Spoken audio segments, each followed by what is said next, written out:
Hello, everyone. This is Edward Lursman. I am a licensed professional counselor with Spirit of Peace Clinical Counseling.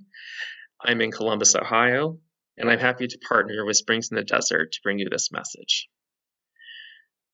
As we consider the difficult journey of infertility, I invite you to reflect on how is your marriage doing? As with many struggles in marriage, infertility can take its toll on our marriage relationships.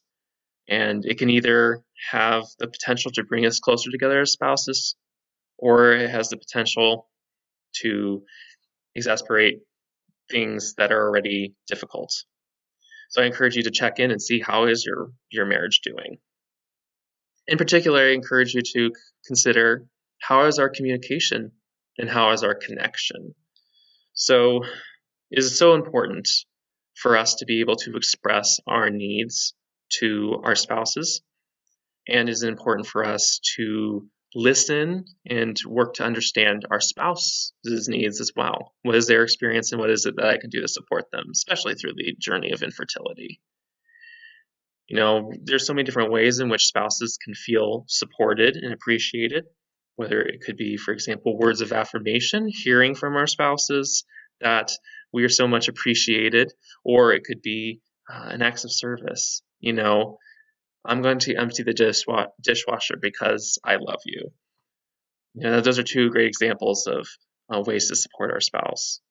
But also, too, just to have that basic validation when our spouse is sharing with us what is they're going through, the difficulty of it, it's important for us to recognize it and to really relate with them on those things. So, and this applies, importantly to both women and men. So, ladies, this applies just as much to you as it does to your husbands. And men, especially with this being Father's Day coming up, that might bring up some difficulties with infertility, but also with it being Men's Health Awareness Month. I encourage you too to know that this is important for you too. You have legitimate needs, and you also need to support your wives. Both women and men need support through this. We have those basic needs of a sense of belonging, a sense of people care about me, care for me. I am loved and I am appreciated. These are basic human needs, and it applies to all of us. So I encourage you to check in and see, how are we doing as couples? How are we doing on supporting one another? I promise you that there can be so much reward and so much support coming through marriage.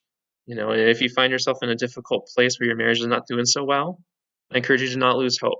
There is hope on making improvements on especially our communication, and then also that sense of connection, feeling like, yes, my spouse cares about me, and yes, I feel connected, even though we may have our disagreements and we have our arguments at times. So thank you so much for listening to my message. I hope that this has been a point of encouragement and has some helpful information.